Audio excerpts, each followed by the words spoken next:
No surprises as yet. No. I think we all know the Springboks are fucking amazing. Maybe the score could have been better against Scotland.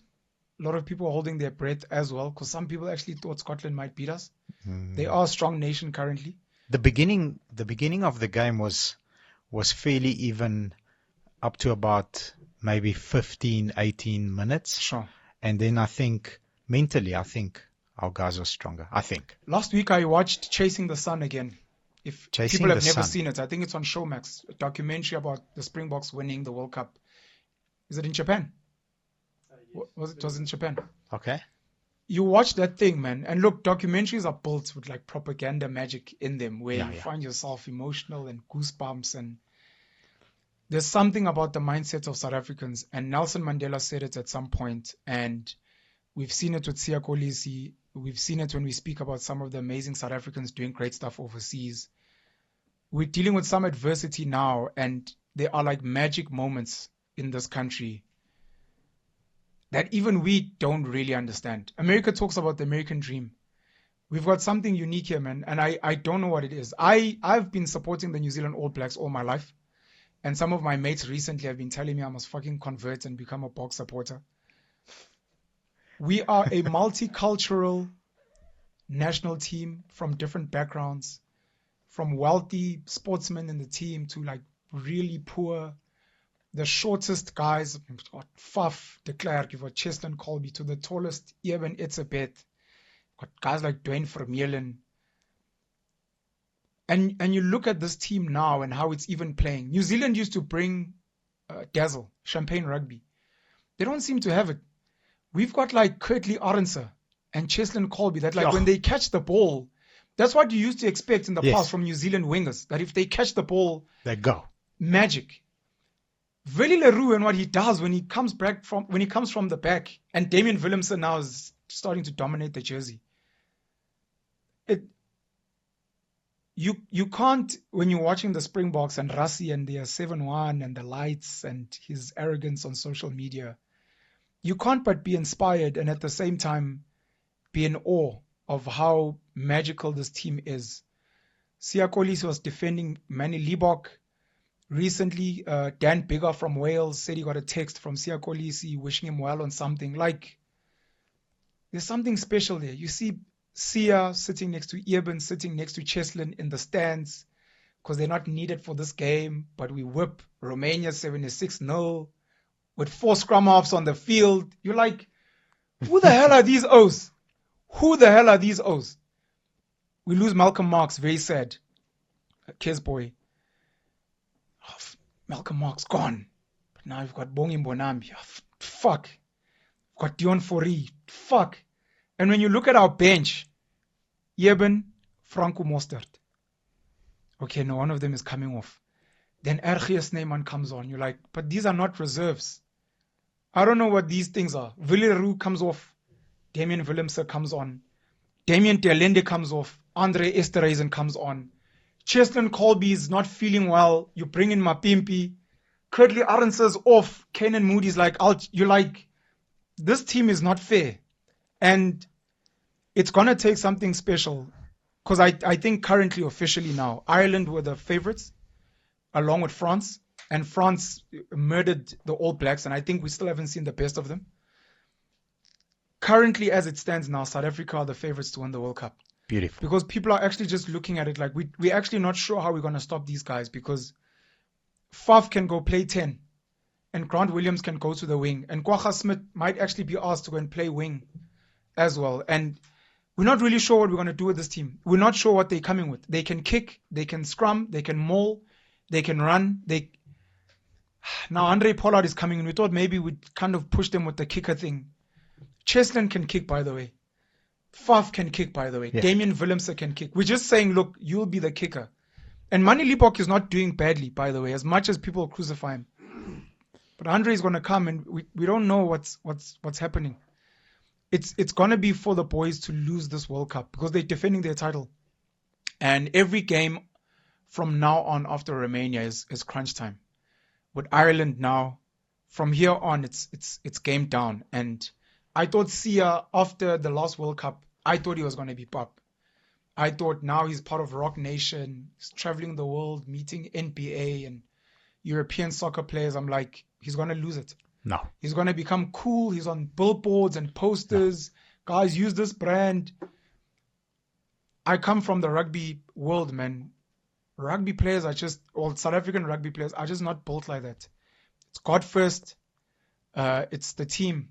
It's the boys. And they've got amazing staff in Rassie and Jacques Nienaber and the rest of the team there. And then they've got our support. And because they've won it, to be honest, I don't think we have that much pressure on them as we have before. Yes. Rassie's earned his keep. Jacques Nienaber has won the World Cup as well with him. Sia and the guys have won. If they lose in a semi-final against a really strong like France and they play their hearts out, I don't think we'll feel bad. But at the same time, we know we can win. Yes. We know we can win. So, boys, go do it. And Sia says all the time, especially with the episode we just had, people back home, and he said it last time as well when he was saying, Rassie says this in Chasing the Sun, that he was like, fuck us, fuck the team, fuck the World Cup.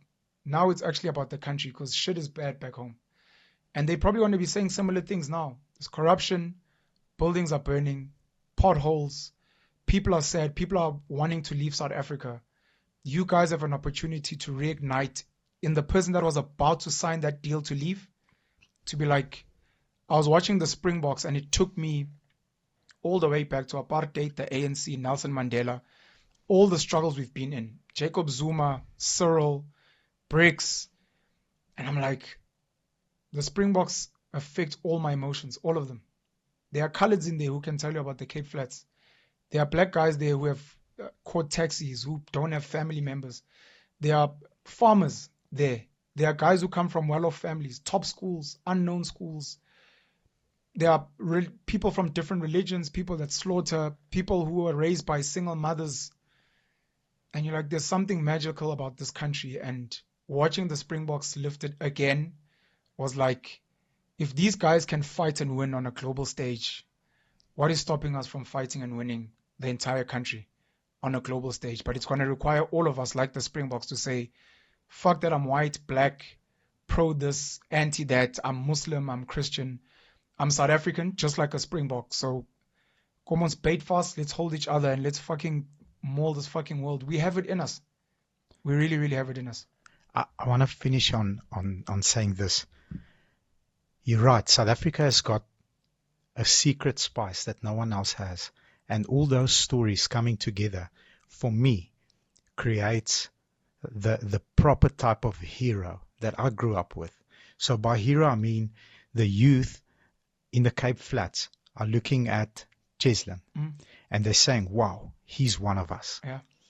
They're looking at Sia, he's one of us. They're looking at, the best schools in the country. They're looking at people that came out of he's one of us. So the heroes that the Springboks create are the heroes that our kids should aspire to and try and go and touch and be like, rather than, some of the heroes that society has created. Unfortunately, the uncle with a big Mercedes, how did he get that Mercedes? Don't ask. He's got the big Mercedes. That's not a hero. No one knows the cars that Springboks drive, by the way. As much as they earn, no one knows, because they're not about that. They don't even know their homes. All you know is the guys bleed on the field. There we go. And that's the hero, I think, that gets the emotional intensity to a degree where things start happening. So it's not just a logical, if I follow what he did, I'll drive a Benz. He's elevated almost above society. Those players playing and bleeding on the field are elevated above us. And we, for those 90 minutes or for the duration of the World Cup and a little bit afterwards, are like, man, it's that redemption. It's that scene in a movie where you're like, fuck, I'm crying because this touched me. Like, freaking well done. I think this is what this team not has the potential to create, but has created. I want to give a shout out. So Peter Steph Tutoy is still my favorite Springbok currently. I think Eben Etzebeth has put his hand up. He's doing sensationally well. There was another name that was raised. It was Eben. I think Malcolm Marx was playing well before he got injured as well. George Ford, the flower of England. I think 3 or 4 drop kicks in their opening game, reminding us of Johnny Wilkinson back in the day and Mornay Steyn when the Blue Bulls crushed the Crusaders. George Ford is doing sensationally well. Bandi Aki, the number 12 of Ireland, is putting his hand up. Joshua Tuyisova, the number 12 of Fiji. And anyone who watched the game where Fiji beat Australia for the first time in 69 years. Yo. We speak about the Springboks, but if that game, when you watch it, especially if you saw Fiji lose against Wales in the last 10 minutes, they had a crazy comeback. Crazy. And then there was a knock right at the end. Anyone who knows Fiji is a very small island it's very poor nation, very impoverished people. They have struggled in the past to afford to get to World Cups. A lot of them leave and go to New Zealand and Europe, not because they want to, but because they're trying to feed their families. There are 2 All Blacks that have left, and they're currently playing for Tonga. Charles Piutau, the number 15, and the centers Malakai Fikitua. They're from Tonga. They played for the All Blacks and they left because they've got 10, 12 siblings and 30 nephews and nieces that need them to feed them. And when they were interviewed and challenged, it was like, I unfortunately had to put my family first. I have to feed these people. Now you look at Fiji and someone like Joshua Tuyisova, who's built like a machine, and they win. Highly religious country, very poor. Watching them cry, if that doesn't move you and make you believe in the power of the human spirit and constantly moving, because that's why we watch sports. There's entertainment, there's drama, you want your team to win, but it's meant to, it's like watching a movie, a good movie. It's meant to make you introspect about your own life. Yeah. That if these poor little black guys from Fiji that have nothing, that trained by climbing up beaches and because they can't afford equipment, can come together and do something special like this with the Eddie Jones, arrogant Eddie Jones, who's won World Cups, consulted with the Boks, led the Japanese team that beat the Springboks. Eddie Jones, coaching England. You beat an Eddie Jones Australia. That should do something to you, that there is no corrupt government, foreign entity that will come against me that we cannot overcome. We might lose initially, we might make some mistakes, but we just have to keep hammering. So shout out to Fiji for the inspiration. I know it's not me because I was reading the media stuff across the whole world. Some of the weirdest people in the world were really inspired by the Fijian team. And the fact that they are so humble, even to Yusova when you won man of the match. First thing, God first. Going back to your beliefs and your spirituality and the story of Moses and the Israelites and overcoming. You're like, this World Cup is going to have its own magic moments that we're going to reflect back on when it's done and be like, this was beautiful. This was really beautiful. Amazing. Have to go. Thank you. Hope you guys enjoyed it. I really did. Thank you. Thanks, Bobby. Thanks, Vince. Thanks, Ozzy. We're out. Out.